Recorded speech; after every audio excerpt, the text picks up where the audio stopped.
இட்லி கடை காய்ஸ் ஃபைனலாக வந்து பார்த்தீங்கன்னா இட்லி கடை பார்த்தாச்சு.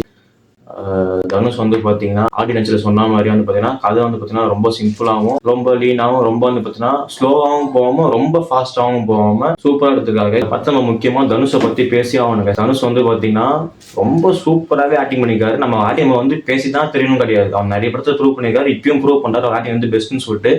பட் வந்து பார்த்தீங்கன்னா அவரோட டேரக்ஷனும் சரி ரைட்டிங்கும் சரி இந்த படத்தில் வந்து பார்த்தீங்கன்னா ரொம்ப யூனிக்காகவும் சூப்பராகவும் இருக்கு guys. அதாவது இந்த ரோல் வந்து பார்த்தீங்கன்னா தனுஷால தான் பண்ண முடியும் அந்த மாதிரி இருக்கு. ஏன்னா வந்து கட்டுறா இசை காய்ச்சறாங்க. அப்புறம் இந்த படம் நம்ம மியூசிக் பற்றி பேசணும்னா சில சீன்ஸ் கூஸ் பம்ப்ஸ் உங்களுக்கு அதிகமாக ஆகும் கைஸ். ஃப்ளாஷ் பற்றி ஒரு நல்ல கோயில் சீன் ஒன்று வரும், அதெல்லாம் நம்ம கூஸ் பம்ப்ஸ் படத்தில் சீன்ஸ்லாம். நம்ம தாத்தா இருப்பாரு தனுஷோட அப்பா கேரக்டர் இந்த படத்தில், அவர் பேர் நல்லா சிவனேசன். சிவனேசன் இல்ல கேரக்டர் பேர் உண்மையான பேரு ராஜ்கிரண். ராஜ்கிரண் வந்து பாத்தீங்கன்னா ஒரு கம்பீரமான கேரக்டர் பார்த்து வந்து பாத்தீங்கன்னா ரொம்ப ஒரு சாந்தமும் அகிம்சாவும் காமிச்சிருக்காங்க. வேற கேரக்டரை பத்தி பேசணும்னா சமுத்திரக்கனி இருக்காரு கேஸ் படத்துல. சமுத்திரக்கனி தான் ஒரு பார்ட் ஆஃப் வில்லன் தான், படம் ஃபுல்லா வில்லன், ஒரு பார்ட் ஆஃப் வில்லன். அவர் வந்து பாத்தீங்கன்னா வில்லனே ஃபார்ம் ஆகாம பத்தொன்பது ஃபார்ம் ஆயிட்டு இருப்பாரு அவரு.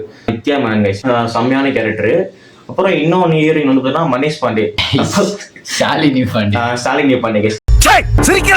சத்யராஜ் இந்த படத்துல வந்து பாத்தீங்கன்னா மோஸ்ட் ஒரு சத்யராஜும் சரி அவர் பையன் ஒரு ஹெட்ஃபுல்லான கேரக்டரா இருப்பாங்க இந்த படத்துல. அவங்க ரெண்டு பேருமே ஒரு அப்பா வந்து பாத்தீங்கன்னா எப்படி பொல்லி வளர்க்க விட அந்த மாதிரி வளர்த்துருப்பாரு அவரு.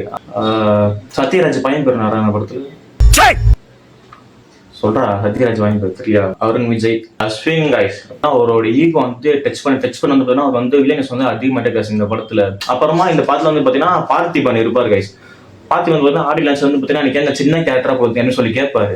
பட் வந்து பாத்தீங்கன்னா படத்துல கேரக்டர் ரொம்ப ஒரு இம்பாக்ட்ஃபுல்லா தான் இருந்துச்சு. என்னதான் ஒரு 2-3 சீன்ஸ் அவர் வந்தாலுமே படத்துல ஒரு இம்பாக்டா இருந்துச்சு கைஸ். அவருக்கு கட்டமா இளவரசர் இருப்பா கைஸ் இந்த படத்துல. இவர் வந்து பாத்தீங்கன்னா நல்ல ஒரு காமெடி பர்சன்ஸா அப்படியே பண்ணிட்டே இருப்பாரு, டக்குன்னு சீரியஸாவும் பேசுவாரு.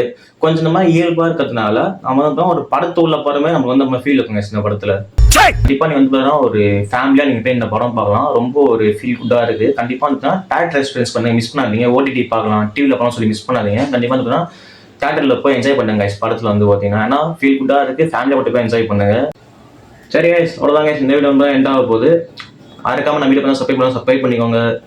நிறைய பேர் வந்து படம் வந்து ஷேர் பண்ணுங்க, நம்ம லிங்க்ல வந்து நிறைய பேர் ஷேர் பண்ணுங்க.